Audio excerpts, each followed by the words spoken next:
Hey, what is up, Salt Strong family? This is Pat, and I'm excited to bring you a new reel that we are bringing into our shop page. What I want to do is talk about the reel itself and how the features and benefits are going to help you out. And then at the end, I'm going to give you some pros and cons, and hopefully you'll have the information that you need to make an educated decision on whether this is a fit for you.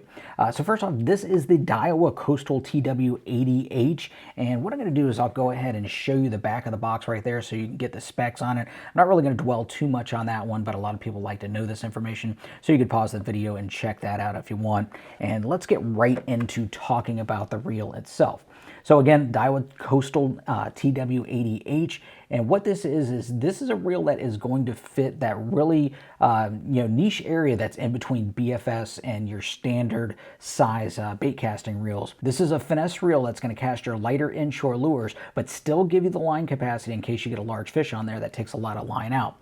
And one thing I want to tell you about is this reel is not a freshwater reel with a paint job on it. This reel was designed ground up to be an inshore saltwater reel, and we'll talk about some of the features that makes it so. But let's get into the actual design of the reel and how that helps you out. So first off, this is designed with what's called their Hyperdrive design, and there's four major components of that one. The first one is going to be the frame itself. The frame and the housing is aluminum, but what they've done is they've actually gone through and they've redesigned that so it doesn't have any flex. So whenever you are fighting that larger fish, that upper slot red or that big trout or snook, something along those lines, it's going to keep the gears in line so they're not going to grind up against each other and wear out prematurely. So that's a big deal. And another part of the Hyperdrive design is going to be the double supported pinion gear.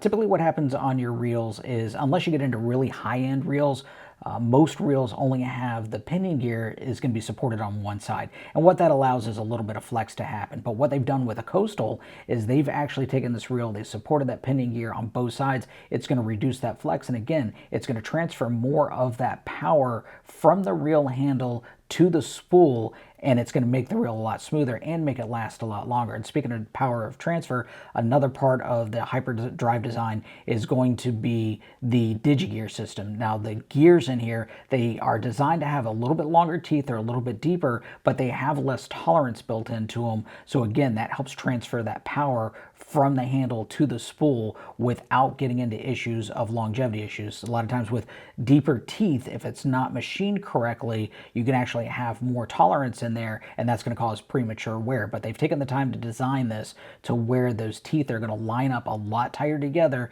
You're going to transfer that power, and it's going to last a lot longer. That's a pretty big deal. Now, the last part of the Hyperdrive design system is going to be the hyper clutch right here. Now, what happens is when you push that clutch down, you disengage that spool. If you really give it some oomph, you really try to go for those long casts, what can happen sometimes is that clutch can actually re-engage, stop that spool from spinning, and then you get all kinds of issues at that point. You snap lines, you could have all kinds of problems. This is designed to not do that. It's going to stay disengaged, it's going to stay pushed down until you turn that handle, engage that clutch, and it's going to stay that way. Another thing that these reels have is going to be your TWS, which is your T-wing system. If you notice when you look down this reel, it has a narrow guide for that line.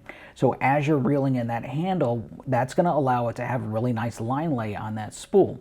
However, with the T-wing system, what happens is when you engage that clutch and you disengage the spool, it drops down and you have a wider opening. What that wider opening is going to allow you to have, it's going to give you further casting, and Daiwa claims that it's going to be more accurate.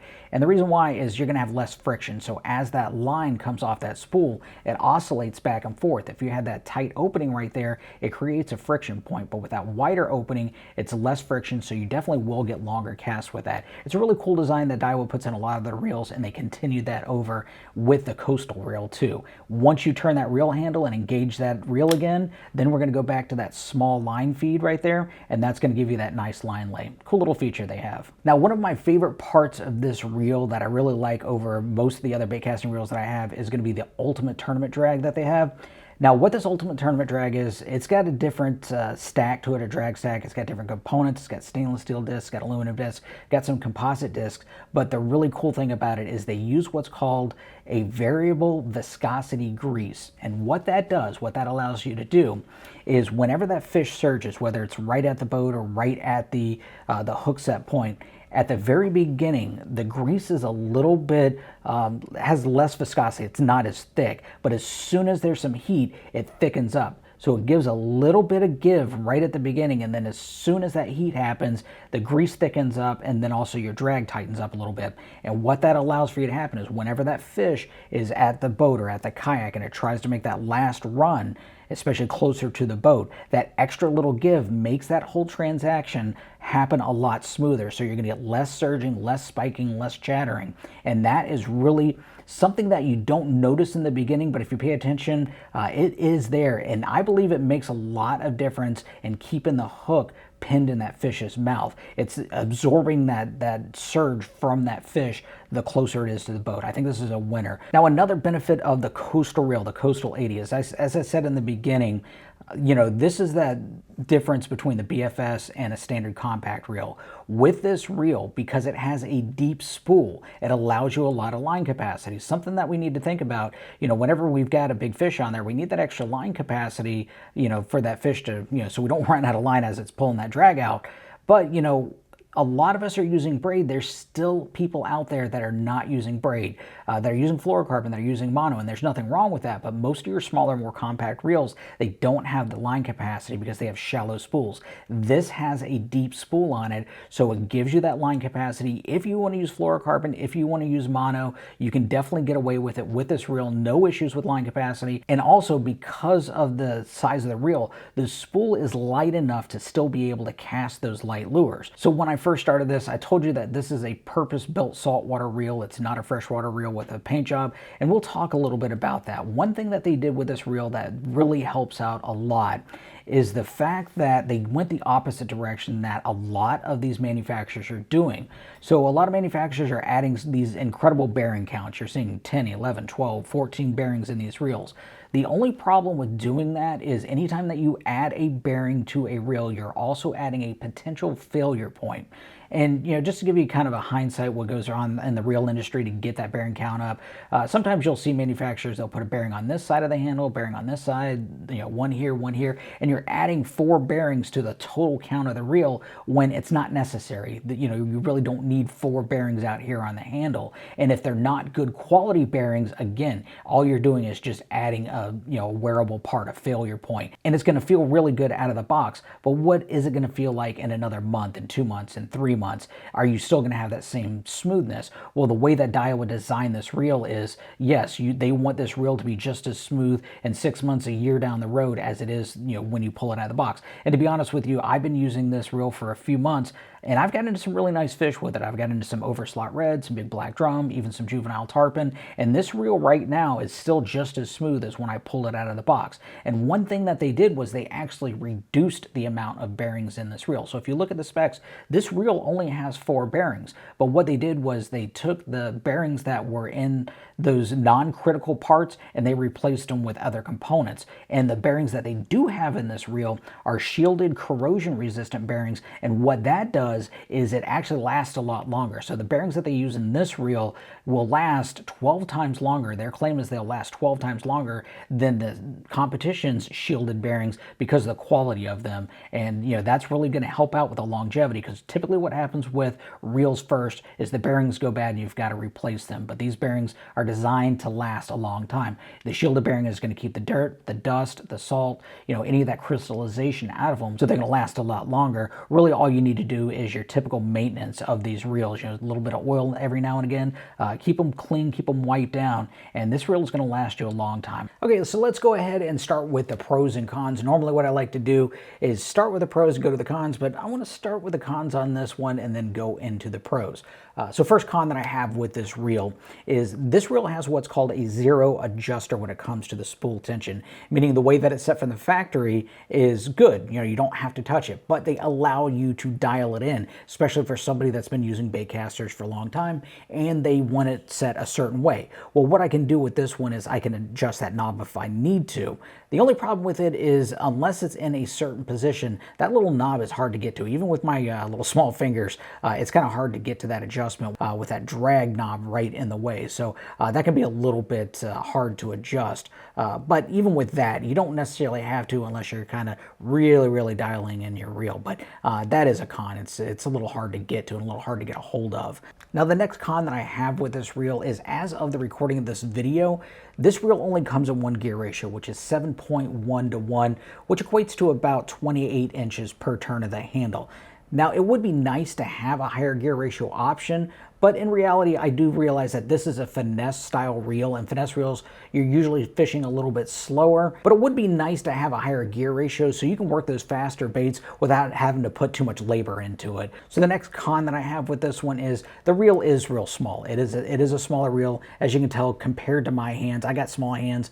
This reel fits really nice into my hands, but if you have large hands, it might feel awkward. Now, the last con that I'm gonna have is this is actually nitpicking. I love the look of this color. I think the color is great. I love that blue. It's beautiful. But the issue with that is it can be hard sometimes to match this color up with a bunch of rods. Matter of fact, the rod that I use with this one is a gray with a red wrap, and it completely clashes with it. Now, I don't care. I'm not worried about cosmetics. I want the performance. That's number one for me. But there are people out there that want matchy-matchy, and the cosmetics are important. So this blue might be a little bit off-putting, a little bit hard to match up with some of your rods. It goes really well with your grays, your blacks, and your silvers, but any of your other bright colors, this is definitely going to clash against that. Again, not really a big deal for me, but to some it might be. Now, let's go into the pros of this reel. First off, I think the number one pro to this reel is the fact that this is a saltwater first reel. This was designed to be a saltwater reel, and again, not a freshwater reel that's got a fancy paint job on it. And I think that's going to make this whole reel last a lot longer in the saltwater marine environment compared to a lot of other designs, a lot of other reels. Now, another pro to this reel is it really fits a niche that I've been looking for. It's a reel that can handle your inshore fish, that can handle that inshore environment and still be able to cast your really light lures. So something like a 3.5-inch paddle tail, a small shrimp imitation, it's rigged on an 1/8 ounce hook with the right rod. You can get quite a bit of distance with it with this reel because of the size. That spool's a little bit smaller, and even though that spool is smaller, they made it a deep spool so it still has the line capacity. They put a lot of thought process into this. And another pro to this reel, one thing I really like about this reel, and that is the quality of that drag. The drag on this reel is absolutely amazing. So when you are using a smaller reel on these larger fish, on these, upper slot reds, on these snook, you need a drag that's going to work really well, and this one absolutely has that. So for me, and the way that I use this reel is typically I'm fishing for slot size fish. I'm fishing with smaller artificial lures, say a 3.5-inch paddle tail, a 3.5-inch shrimp imitation on 1/8 ounce weights, something along those lines. I still need my accuracy, I still need my distance, and this really fits the bill. This does a really good job for that. Although I have caught some overslot fish with it, it's really not designed for that. But if you're an angler that likes your artificial lures, your smaller artificial lures, and you're fishing for those slot size fish, this might be the reel for you. However, if you are an angler that likes to use larger baits, or you're going specifically after larger fish, you're fishing around heavy structure, this might not be the reel for you. You might want to go up to like a 150 size. They do make a coastal 150 that would probably fit the bill. Somebody that's using a lot of live baits, somebody that's using a lot of natural baits that are going after those larger fish, then you'll probably want to step up in size. This one's really designed for those lighter lures and those slot size fish. Will do a great job for you. Now, we are bringing this reel into our shop page at fishstrong.com, and remember, members do get free line spooling and free shipping whenever you buy from fishstrong.com. So I hope you liked the video. If you've got any questions or comments, go ahead and put those down below, and I'll try to answer them as soon as I can. As always, I really do appreciate you watching. Have a great day. Thanks. Bye.